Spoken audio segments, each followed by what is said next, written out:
7th episode opens as Mr. Martin takes Janet captive and forces her on a boat.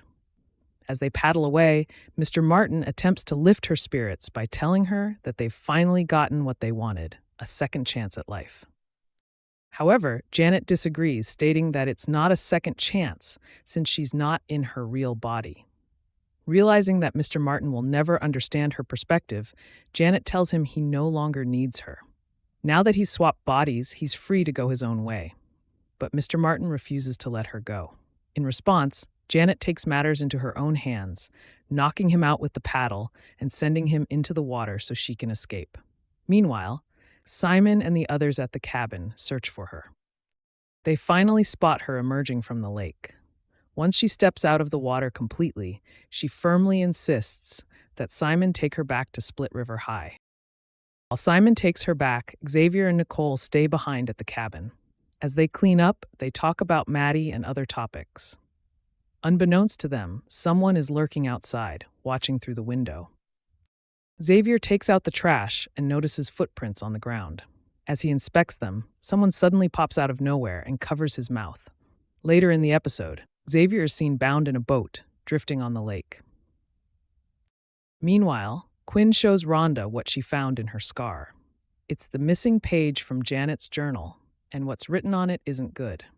They gather everyone in the library to discuss it.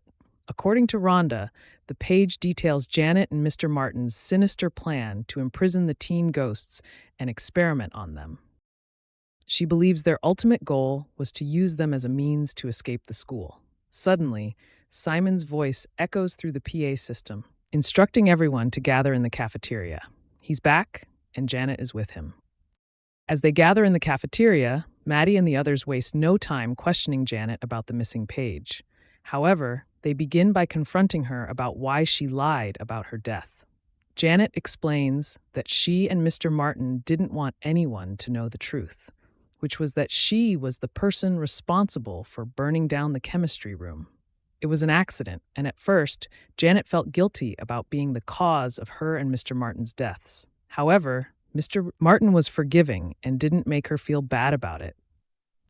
To make the best of their situation, they conducted various experiments in one of the classrooms at the school. Eventually, Mr. Martin discovered their scar and showed it to Janet.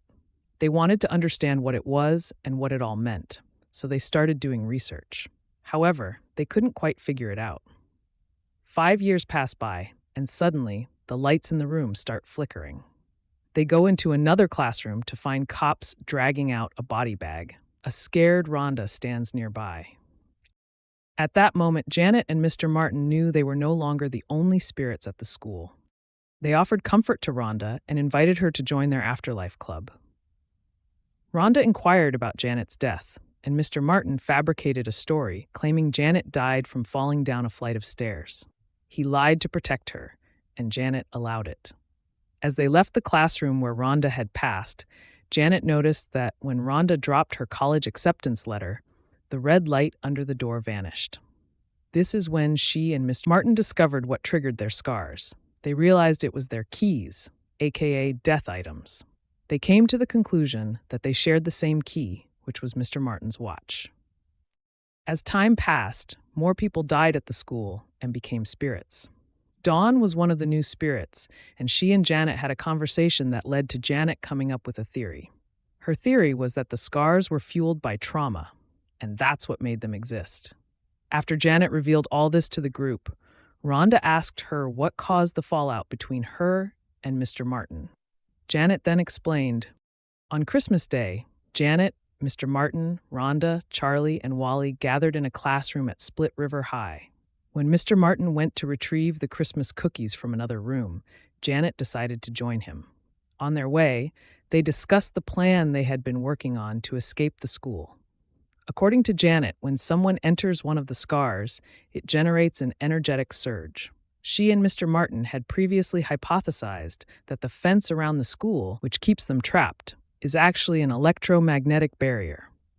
She believed that if they managed to activate all the scars at the same time, it would create a massive amount of energy that would basically overwhelm the barrier and allow the spirits to get past it, maybe even make the barrier disappear.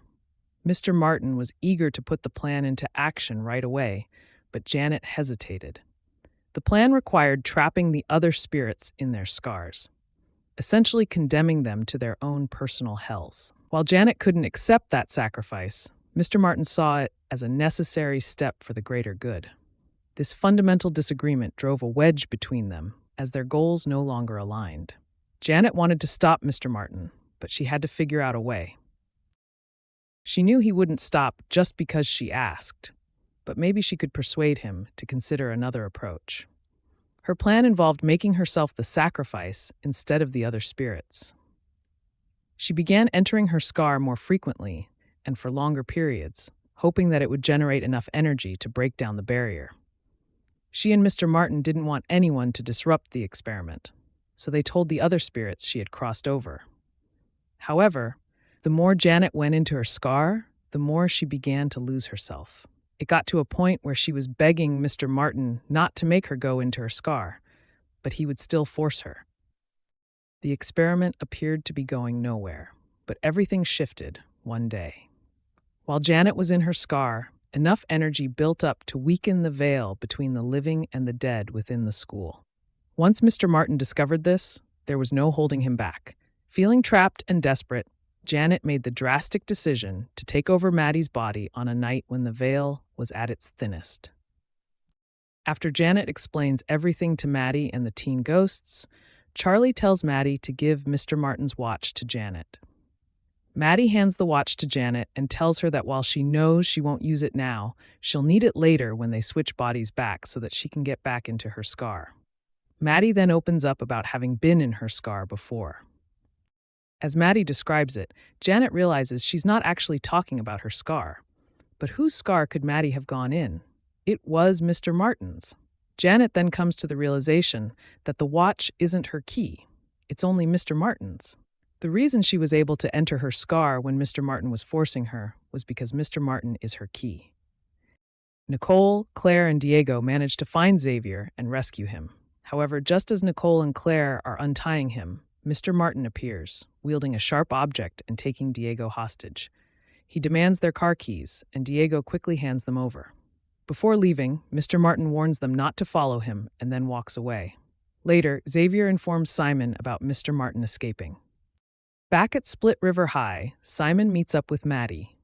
Maddie tells him that Mr. Martin is Janet's key and that he needs to bring him back to the school so that she'll be able to cross over.